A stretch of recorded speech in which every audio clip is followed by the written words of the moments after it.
बड़े भावपूर्वक हनुमान जी लंका के लिए चलते हैं। जिमि अमोघ रघुपति करवाना, एही भांति चलो हनुमान।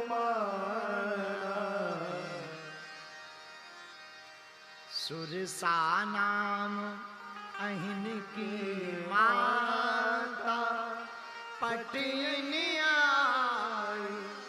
कही तेरी बात। और सुरसा नाम की माता जी को हनुमान जी मिले। बदन पयठ पुनि बाहिर आवा, मांगा विदा ताही सिर नावा। सुरसा नाम की माता जी को प्रणाम करके हनुमान जी आगे बढ़े। लेकिन दूसरी बाधा हनुमान जी के जीवन में आई। निश्चर एक सिंधु मह रही, करी माया नभ के खग गई। जीव जंतु जे गगन उड़ाई, जल बिलो की तिन पर। हनुमान जी महाराज आगे बढ़े तो दूसरी बाधा लंकनी नाम की एक राक्षसी, निश्चरी नाम की एक सिंहका नाम की राक्षसी मिली। पहले सुरसा मिली, फिर सिंहका मिली। सिंहका ने हनुमान जी को उड़ते हुए देखा तो हनुमान जी के साथ छल किया। बुरा न मानना प्रिय श्रोताओं, छल का फल आखिर छल ही होता है। तुम किसी के साथ छल करोगे, आज या कल तुमको भी छल ही मिलेगा। प्रकृति का नियम दीवाल में बॉल मारने जैसा है। तुम दीवाल तो देखी होगी, दीवाल में गेंद को जितनी तेज से मारोगे वो रिटर्न भी उतनी तेजी से आएगी।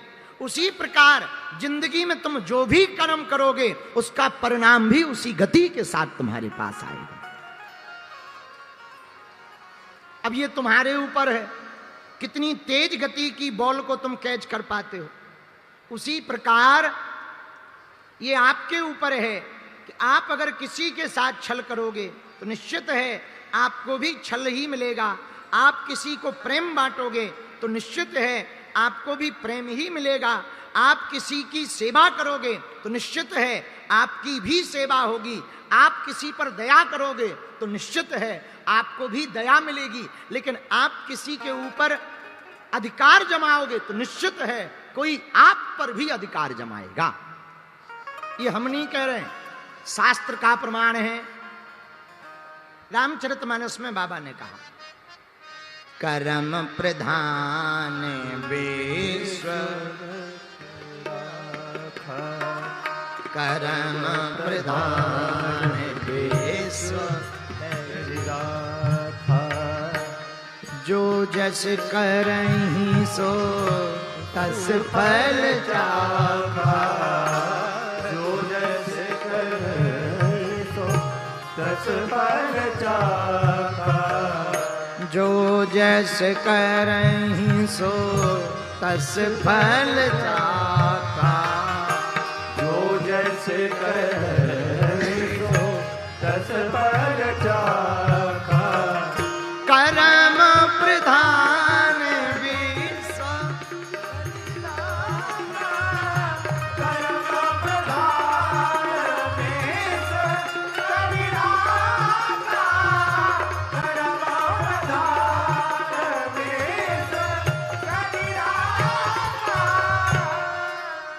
हमारे एक संत हुए गंग साहब, कभी गंग हुए।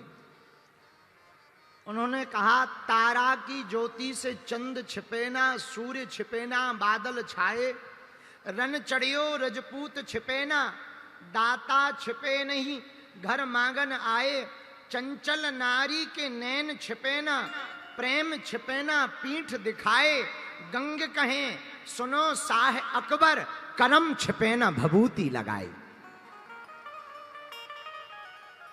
आप जैसा कर्म करोगे वैसा ही फल पाओगे।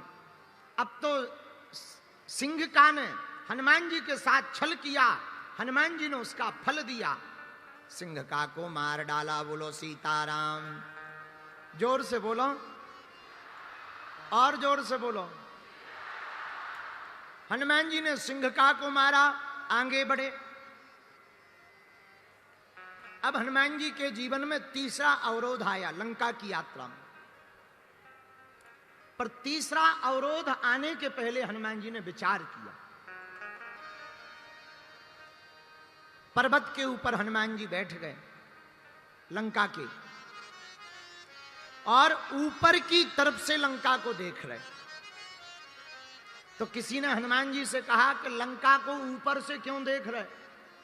तब हनुमान जी ने बड़ा गजब का जवाब दिया। बोले सुनो, माया की नगरी को दूर से ही देखना चाहिए, नजदीक से देखने में खतरा ज्यादा बढ़ जाता है। समझ आ गई बात? कोई ज्यादा चमचमा रहा हो तो ये मत मान लेना कि उसका चरित्र भी चमचमा रहा हो, इसलिए दूर से देखो। हनुमान जी स्वर्णमयी लंका को चमचमाते हुए देख रहे हैं, पर दूर से देख रहे हैं। कहां से? पर्वत के ऊपर से बैठकर। इसका एक तर्क और है। मानो हनुमान जी कहना चाहते हो कि कहीं पर वासना से भरे हुए लोग रह रहे हो, तो वासना में भरे हुए लोगों को नजदीक से देखने पर वासना के विचार प्रवेश कर जाते हैं। एक तो देखना नहीं चाहिए, पर मजबूरी पड़ जाए तो उनको दूर से ही देखना चाहिए। उपासना करने वाले साधक को इतना दूर रहना चाहिए। इसलिए हनुमान जी लंका में पर्वत के ऊपर बैठे हुए हैं। बोलो सीताराम। जोर से बोलो। अब हनुमान जी ने विचार किया लंका में प्रवेश कैसे करें। तो सब विचार करके हनुमान जी ने एक विचार तय किया। मसक समान रूप कपिधरी। हनुमान जी महाराज मच्छर के समान बने। मसक माने मच्छर, मच्छर नहीं बने, मच्छर के समान बने। बोले क्यों? छोटे बने। कितनी बड़ी बात। आहा, सीखो, पंचकुला के पागलो, सीख लो। पढ़ने वाले जितने विद्यार्थी बैठे हैं कान खोलकर सुन लो। बड़ा काम करने के लिए अगर छोटा बनना पड़े तो बिना देरी किए हुए छोटा बनकर के रह जाना चाहिए। हाँ, जैसे जितने कथा करवा रहे हैं कान खोलकर सुन लो। कथा बड़ा काम है। तरह तरह के लोग आएंगे, कोई गाली बकेगा, कोई माला पहनाएगा, कोई फोटो खिंचवाएगा, कोई धक्का देगा, कोई न्यूज चलाएगा, कोई वीडियो चलाएगा। कान खोलकर सुन लो। तुम बड़ा काम कर रहे हो, एक उपाय है। बड़े काम से बचना है कि कोई झंझट में ना पड़ना पड़े तो छोटे बन जाओ। तूफान देखा तुम लोगों ने? हाँ या ना? बहुत तेज आंधी तो देखी होगी। भयंकर आंधी में बड़े बड़े पेड़ गिर जाते, बड़ी बड़ी बिल्डिंगें गिर जाती। क्यों? क्योंकि वो तूफान में बड़े बनकर खड़े रहते, इसलिए वो गिर जाते। पर दूबा का बाल बांका नहीं होता, क्योंकि जब भी आंधी आती है वो जमीन पर लौट जाती है। अब बताओ कितनी अच्छी सीख है। दूबा बहुत नरम सी है, एकदम कोमल, लेकिन उसका बाल बांका नहीं होता। और बिल्डिंगें इतनी मजबूत, एक नहीं बचती। यही जिंदगी का सिद्धांत है। बड़े संकट जब तुम्हारे सामने आ जाएं तो बड़े बनकर सामना मत करो। अगर अपनी ताकत इतनी नहीं है तो विनम्र बनकर हाथ जोड़ करके खड़े हो जाओ। संकट निकल जाएगा और तुम जीते रहोगे। जय विजय की यात्रा है। आहा, अब हनुमान जी महाराज लंका की तरफ चल रहे हैं। आओ हम भी हनुमान जी के साथ लंका की तरफ चलें। लेकिन लंका के बीच में कई रास्ते मिलते हैं और कई अड़चने हनुमान जी को प्राप्त होती हैं। उन अड़चनों को पार वीर बजरंगबली कैसे कर रहे हैं। आहा, अब हनुमान जी आगे बढ़े। ते में नाक हो ही श्रम हारी। मैनाक नाम का पर्वत मिला। हनुमान जी के लिए समुद्र से ऊपर उठ करके आया। बोले एक काम करो, हम तुम्हारे पिताजी के मित्र हैं, थक गए होगे, थोड़ी देर आराम कर लो। हनुमान जी बोले हम आराम नहीं करेंगे, जाएंगे।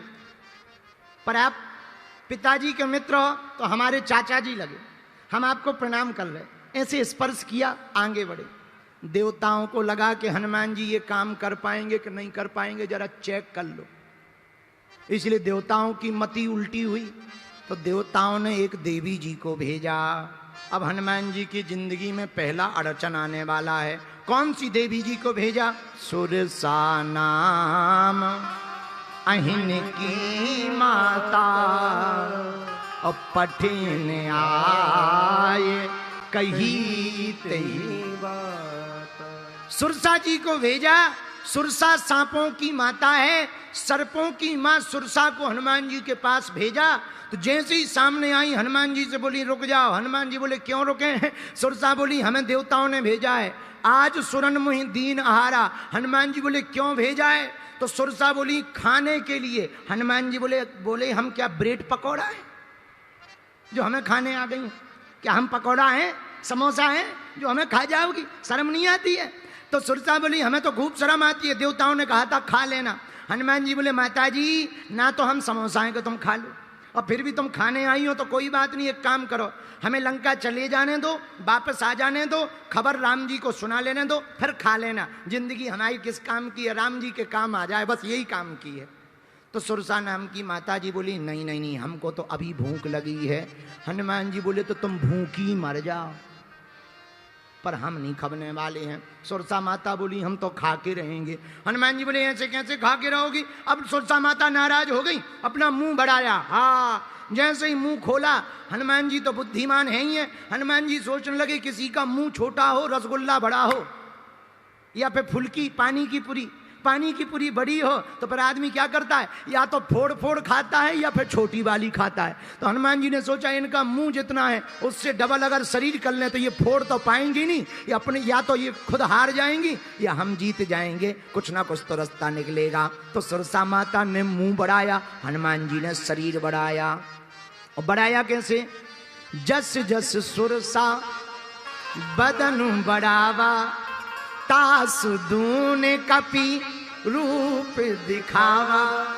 जैसे जैसे सुरसा मुंह बढ़ावे, हनुमान जी रूप बढ़ावे। 16 योजन मुख ही ठयऊ, तुरत पवन सुत 32 भयऊ। अब वो 16 योजन की बनी तो हनुमान जी 32 योजन के हो गए। मैया अंत तो गत्वा 7 योजन ही आनन की ना, अति लघु रूप पवन सुत लीना। 7 योजन ही आनन की ना, अति लघु रूप पवन सुत लीना। अजिए 7 योजन ही आनन की ना, अति लघु रूप पवन सुत लीना। 7 योजन ही आनन की ना, अति लघु रूप पवन सुत लीना। श्री राम जय राम जय जय राम, श्री राम जय राम जय जय राम। बोलो श्री राम जय राम जय जय राम, श्री राम जय राम जय जय राम। हा हा हा। हनुमान जी महाराज जैसे ही सुरसा 100 योजन की हुई। अब पता है तुम्हें 100 योजन कितने होते हैं? अरे श्रोताओ, 100 योजन का मतलब है 12,000 किलोमीटर। 1200 किलोमीटर का मुंह। अब हनुमान जी ने सोचा अरे 1200 किलोमीटर का मुंह है, अगर कहीं हमने डबल किया तो 2400 किलोमीटर हो जाएंगे। नाक राम जी के पास पहुंच जाएगी, कान जानकी माता के पास पहुंच जाएंगे, डांडी रावण पे पहुंचेगी। इसलिए शरीर बढ़ाने से फायदा नहीं है। तो क्या किया? जस जस सुरसा बदनु बढ़ा, तास दून कपि रूप दिखावा। 7 योजन ही आनन कीन्हा, अति लघु रूप पवन सुत लीना। वो 100 योजन की बनी। हमारे हनुमान जी छोटे से बन गए, और इतने से बने कि उसके मुंह में घुस गए। और दुनिया की पहली एंडोस्कोपी हनुमान जी ने की। किडनी देखी, लीवर देखे, फेफड़ा देखे, लंग्स चेक किया, क्रिएटिनिन चेक किया, लीवर को चेक किया, तो बाहर निकल करके आ गए। दुनिया की पहली एंडोस्कोपी करने वाले कोई देवता है, वीर बजरंगबली है। तो तब तक हमें एक पंचकुला का आदमी मिला, नाम चंगीलाल। पंचकुला के लोग तो महान होते ही हैं, उसमें कोई संदेह ही नहीं है। हमें एक पंचकुला का आदमी मिला, बोले गुरुजी वाह, जब हनुमान जी अंदर गए तब सुरसान ने मुंह क्यों नहीं बंद कर लिया? हमने कही बेटा छोटी खिड़की जल्दी लग जाती है, बड़े दरवाजे लगने में देर तो लगती है। छोटी खिड़की जल्दी लग जाती है, पर बड़ा दरवाजा हो, जितना बड़ा दरवाजा उतनी देरी से बंद होता है कि नहीं? तो उसका तो मुंह 1200 किलोमीटर का था, जब तक वो बंद कर पाई तब तक हनुमान जी ने रिपोर्ट ही जांच धर दी, प्रस्तुत कर दी, किडनी ठीक है, लीवर बढ़िया है, फंक्शन बहुत बढ़िया है, लंग्स में थोड़ी सी दिक्कत आ रही है, ज्यादा तेज श्वास लेने की जरूरत नहीं है, ठीक चलो और अपना फैट को कम करो, बढ़िया होगी, वरना हार्ट अटैक में मर जाओगी।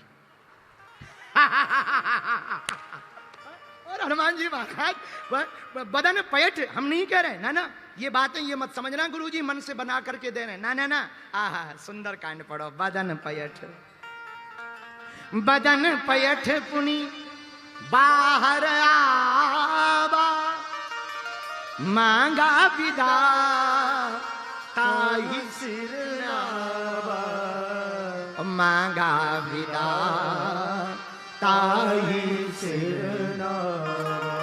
हनुमान जी बदन को अंदर से झांक कर बाहर आ गए। मेरे प्रिय श्रोताओ एक बात सुन लो, हनुमान जी को किसी ने पूछा तुम्हें डर नहीं लगा जब तुम भीतर घुसे, कहीं मुंह बंद हो जाए, निकल ही ना पाओ? हनुमान जी बोले मारने वाला है भगवान, बचाने वाला है भगवान, मारने वाला है भगवान, बचाने वाला है भगवान। फिर भी आपको डर नहीं लगता? हनुमान जी बोले सिर पर सीताराम फिकर फिर क्या करना,